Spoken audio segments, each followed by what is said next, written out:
Everyone, and welcome to the webinar, departmental webinar of BCA for the day 4.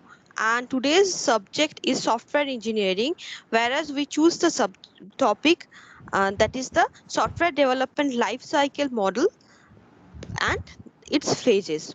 So I want to share a PPT as I am going to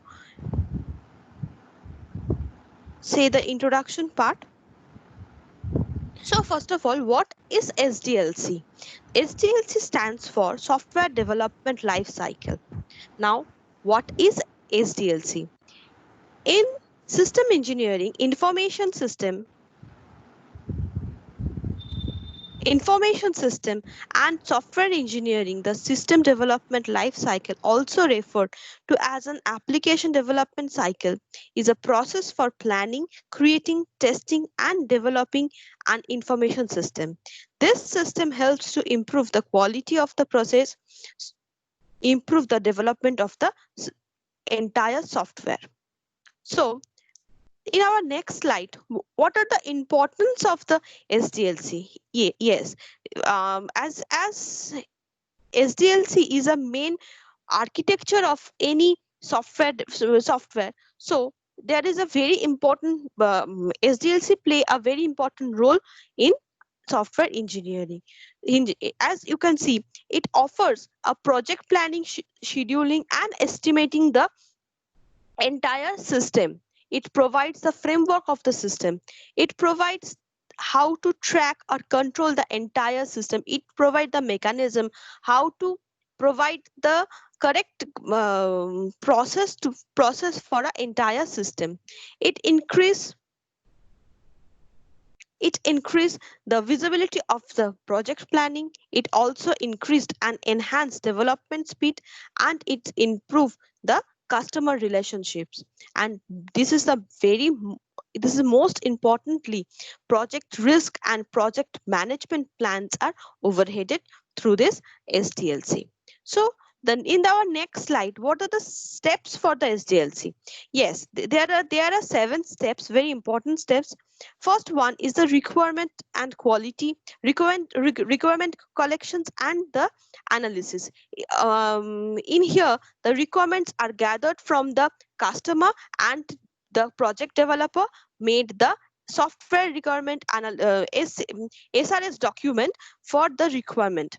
Next one is a feasibility study. Yes, the feasibility study is very important part, as in this step the software development company checked whether they are feasible to prepare the correct software or not.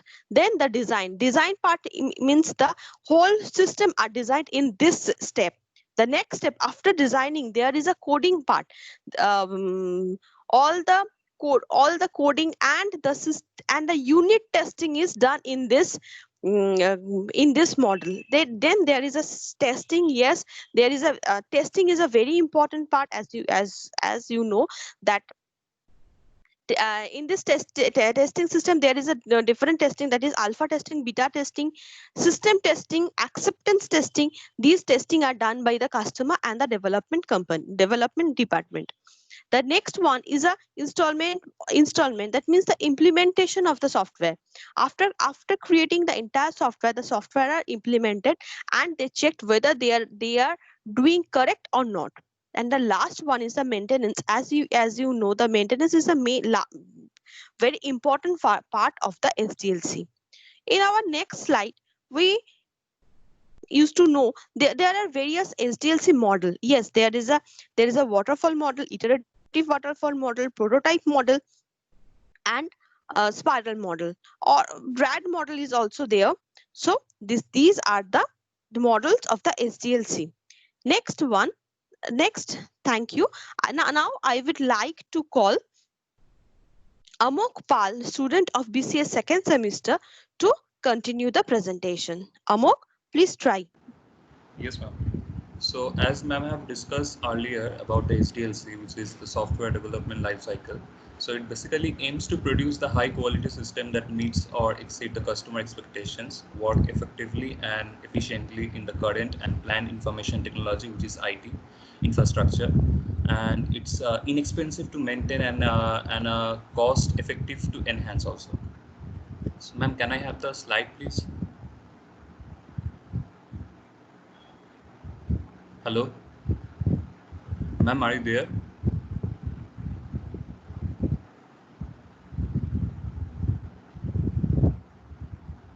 Yes, Amok, Yes, ma'am. you just start. Yes, ma'am.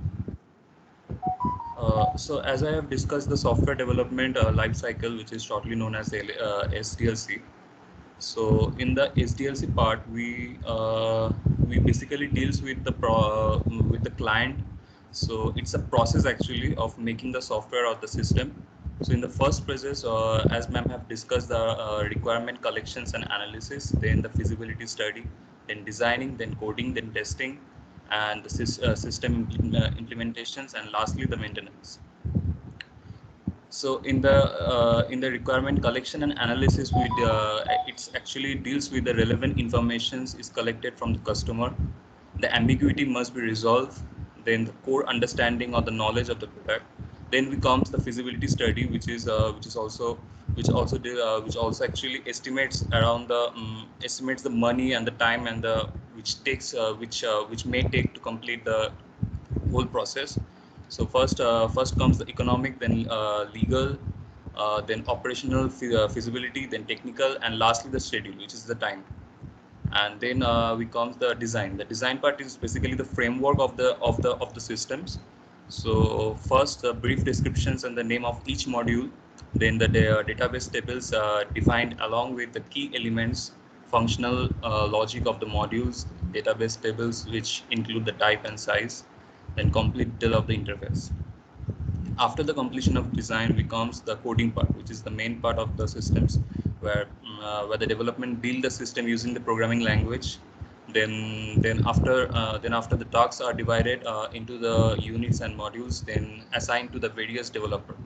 Then after the coding, it is the testing, which start with testing the functionality of the entire system, then verify the entire application work according to the customer requirement, then the process continue, and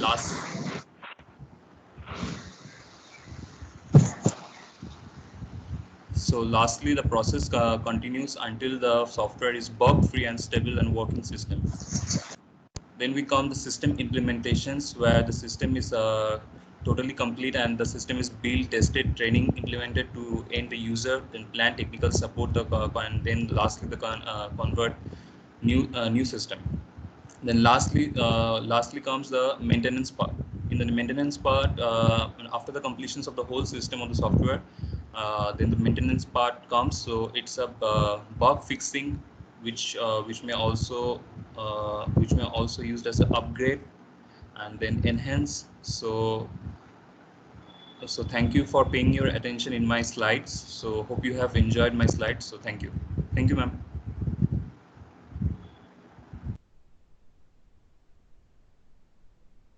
Now, I would like to call Nandini Das, student of BCA second semester, to deliver her speech. Nandini, you just continue. Good morning, everyone. I am Nandini Dash from BCA second semester. Today, I am going to talk about the other aspects of software development life cycles by my presentation. My presentation, please.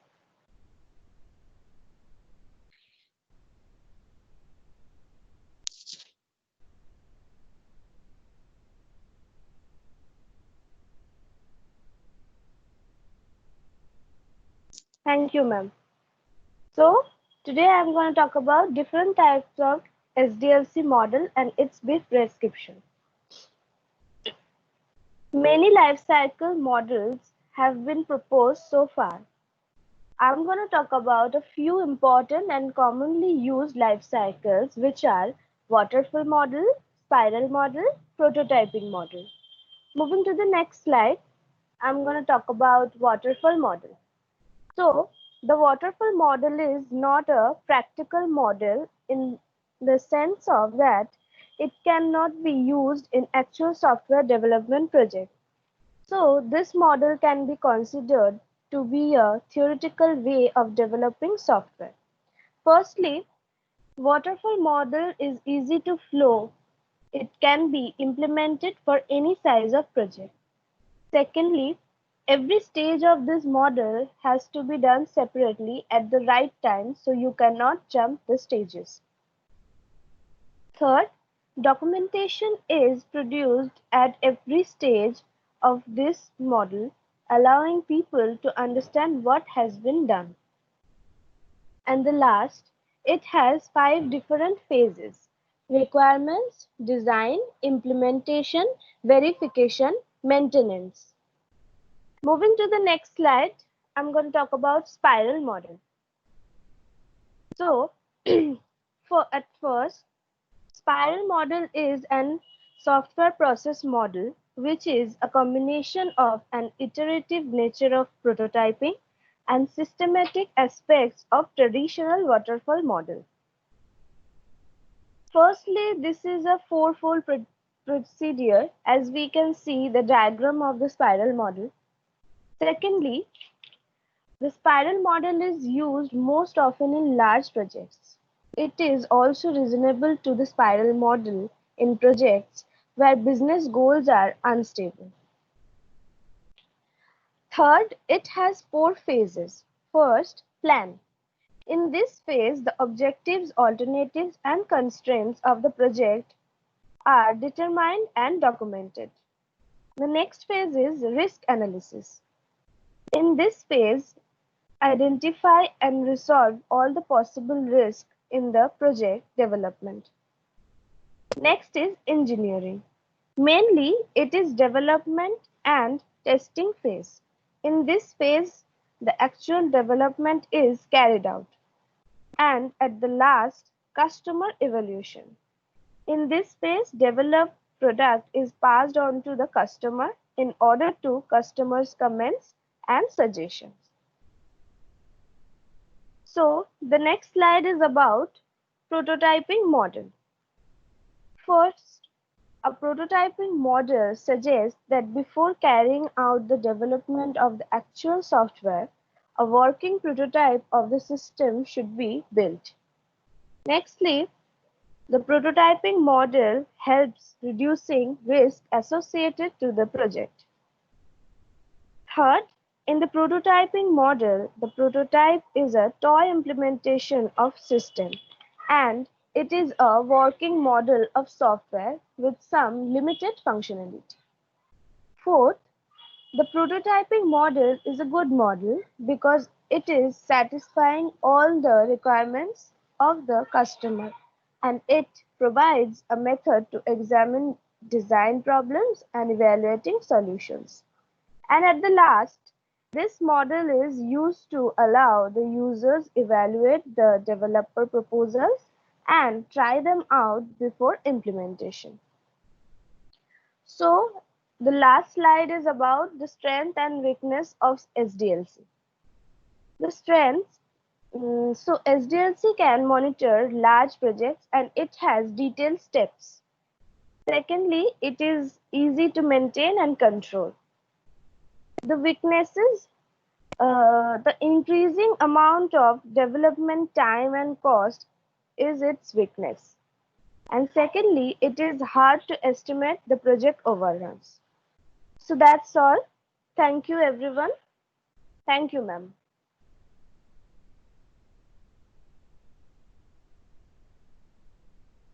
Thank you, Nandini. You explained very well.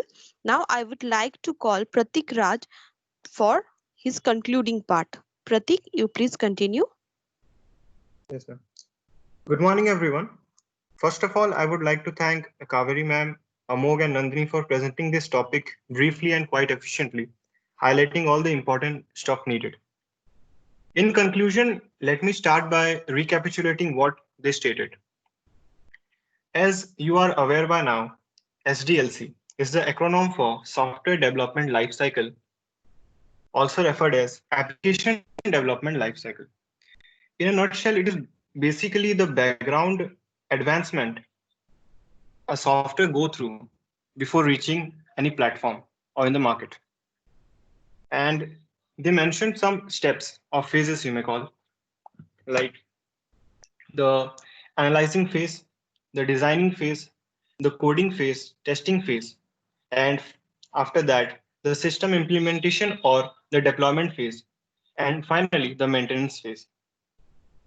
Before ending, I must say this SDLC process is very, very important, not only for the developers or the developing companies, but also for the end users like us, because it gives a defined vision of the entire system, its resources, its timeline or deadlines, you may call, and the goals, which not only saves the developers from huge blunders to happen, but also saves huge amount of time and money. And these two factors are probably the most important aspect for any company or any nation or even for an individual. So I basically want to convey that this this process is very important. This is the reason why we get our hands on very perfectly designed and manufactured software. This is the reason why we experience bug-free software. We use those software to fulfill our needs and get the outputs or results. So this was all about the background story of a software, SDLC, Software Development Lifecycle. I hope you liked our presentation and thank you for your patient hearing.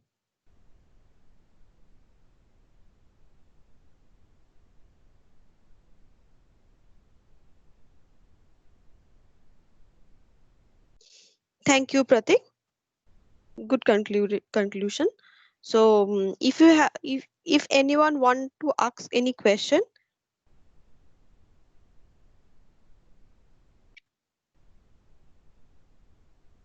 No question. okay, okay. Thank you, sir. Now, I would like to end the session now, students. The session is over. Thank you for joining.